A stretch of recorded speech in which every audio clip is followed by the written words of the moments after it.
43 degree તાપના torture વચ્ચે રાજકોટમાં કામદારો પર ટોર્ચર થઈ રહ્યું છે। રાજકોટમાં હાઈ રાઇઝ બિલ્ડિંગ પર કામદારો પાસે મજૂરી કરાવવામાં આવી રહી છે। આકરા તાપ વચ્ચે પણ કામદારો પાસે કાળી મજૂરી થતી જોવા મળી છે। સેન્ટિંગનું કામ બંધ, પરંતુ રેતી ઉચકતા શ્રમિકો નજરે પડી રહ્યા છે। આપણે દ્રશ્યો પણ બતાવી રહ્યા છીએ। એક તરફ પ્રશાસને ગાઈડલાઈન બહાર પાડી પરિપત્ર જાહેર કરવામાં આવ્યો, પરંતુ આ આદેશનો ઉલાળ્યો થતો નજરે પડી રહ્યો છે। આ વિશે વધુ જાણકારી માટે સંવાદદાતા પરાક્રમસિંહ આપણી સાથે રાજકોટથી લાઈવ જોડાયા છે। પરાક્રમસિંહ, આદેશનો ઉલાળ્યો થઈ રહ્યો છે। આજે સતત ત્રીજો દિવસ છે। એબીપી અસ્મિતા સતત આ અહેવાલો પ્રદર્શિત કરી રહ્યું છે। રાજકોટમાં અત્યારે શું જાણકારી આપની પાસે? ચોક્કસ રાજ્ય સરકારની ગાઈડલાઈન છે ને, આ રાજ્ય સરકારની ગાઈડલાઈન મજૂરોના હિતમાં છે। ખરેખર આ બધી ગાઈડલાઈન બિલ્ડરો ઘોડીને પી જતા હોય એવા દ્રશ્યો બતાવશું। એની પહેલા આ અત્યારે 2 વાગ્યા છે। 2 વાગ્યામાં હવે 2 મિનિટની વાર છે। આપણું બુલેટિન પણ ચાલુ થયું છે। દ્રશ્યો બતાવવાનો પ્રયાસ કરીશું। અહીંયા જે સેન્ટિંગનું કામ બંધ કરવામાં આવ્યું છે, પરંતુ બિલ્ડરોએ એક એમાંથી પણ રસ્તો કાઢ્યો હોય। છાયણામાં આ મજૂરોને કામ કરાવવામાં આવી રહ્યું છે। હવે એને લઈને સરકારનું શું કહેવું છે એ અધિકારીઓ જણાવશે। જે અલગ અલગ જે ડિપાર્ટમેન્ટના અધિકારીઓ છે, મહાનગરપાલિકા હોય, જિલ્લા વહીવટી તંત્ર હોય કે કોઈ પણ અધિકારી હોય, જણાવશે। અત્યારે મજૂરો કામ કરી રહ્યા છે। બપોરના 2 વાગ્યા છે। સેન્ટિંગનું કામ ગઈકાલે આપણે અલગ અલગ વિસ્તારોમાં બતાવ્યું હતું। આ રાજકોટના શીતલ પાર્ક વિસ્તાર આવેલો છે। સૌથી વધારે જે અલગ અલગ સાઇટ અહીંયા હાલે છે, અને આ નવો વિસ્તાર રાજકોટનો નવો વિસ્તાર છે।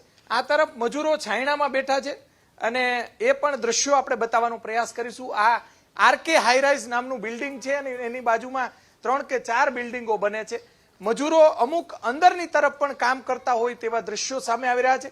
છાયામાં કદાચ કામ કરી શકતા હશે, પરંતુ જે 1 થી 4 3-4 દિવસ પૂરતું જ છે। જો આ 3-4 દિવસ માટે મજૂરોને કામ ન કરાવવા દેવામાં આવે, કેમ કે સરકારની જે ગાઈડલાઈન છે, આ ગાઈડલાઈનનું ચુસ્તપણે પાલન કરવું જોઈએ। અત્યારે આ દ્રશ્યો આપણે બતાવવાનો પ્રયાસ કરીશું। જોઈ શકાય છે કે જે સેન્ટિંગનું જે કામ છે તે બંધ રાખવામાં આવ્યું છે।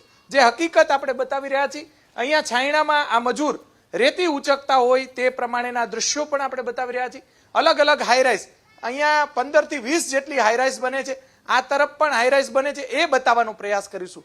જોઈ શકાય છે કે એ હાઈરાઇઝમાં પણ મજૂરો કામ કરતા નથી, પરંતુ અંદરની તરફ મજૂરો કામ કરે છે। હવે છાયામાં મજૂરો કામ કરે કે કેમ તે સરકારના જે અલગ અલગ ડિપાર્ટમેન્ટ છે તેમના દ્વારા ઉલ્લેખ કરવામાં આવશે, પરંતુ આ 3 કે 4 દિવસ માટે ખરેખર બિલ્ડરોએ મજૂરોના હિતમાં અને માનવતાવાદી વલણ રાખી અને કામ બંધ રાખવું જોઈએ। માથું ફાડી નાખે એટલી ગરમી છે અત્યારે રાજકોટની અંદર। સતત 3 દિવસથી આપણે બતાવી રહ્યા છીએ। ગઈકાલે પણ મહાનગરપાલિકા કમિશનર આનંદ પટેલ સાહેબ છે, એમને એવી વાત કરી હતી કે બિલ્ડરો પર કાર્યવાહી કરવામાં આવશે। બિલ્ડર એસોસિએશનને પણ જાણ કરવામાં આવશે। બિલ્ડર એસોસિએશનના હોદ્દેદારોએ પણ એવી વાત કરી હતી કે જે કોઈ બિલ્ડરો છે એમને તાકીદ કરવામાં આવી છે, એમને સૂચના આપવામાં આવી છે। વોટ્સઅપ ગ્રુપ કે સોશિયલ મીડિયાના માધ્યમ થકી પણ સૂચના આપવામાં આવી છે। આમ છતાં અમુક બિલ્ડરો માનતા ન હોય તે પ્રમાણેનો માહોલ જોવા મળી રહ્યો છે, પરંતુ 2 દિવસ કરતાં અત્યારે સ્થિતિ થોડી સારી હોય, એટલે કે મજૂરોને આરામ કરતા હોય તેવી વધારે સાઈડ અત્યારે જોવા મળી રહી છે। હજી 3 કે 4 દિવસ માટે ભારે તાપ પડવાનો છે। માનવતાવાદી વલણ રાખવી અને મજૂરોના હિતમાં, મજૂરો બીમાર ન પડે, એમના પણ નાના નાના છોકરા હોય, આ બીમાર ન પડે એટલા માટે સરકારની આ ગાઈડલાઈન છે, અને લોકોના હિતમાં જ ખરેખર આવી ગાઈડલાઈન હોય છે। અધિકારીઓ પણ જે આ ગાઈડલાઈનનું પાલન કરાવવા માટે પ્રયાસો કરી રહ્યા છે, પરંતુ રાજકોટની અંદર અમુક સાઇટો છે ત્યાં આ પરિસ્થિતિ જોવા મળી રહી છે। જી, આભાર પરાક્રમસિંહ, આપ જોડાઈને જાણકારી આપી તે માટે।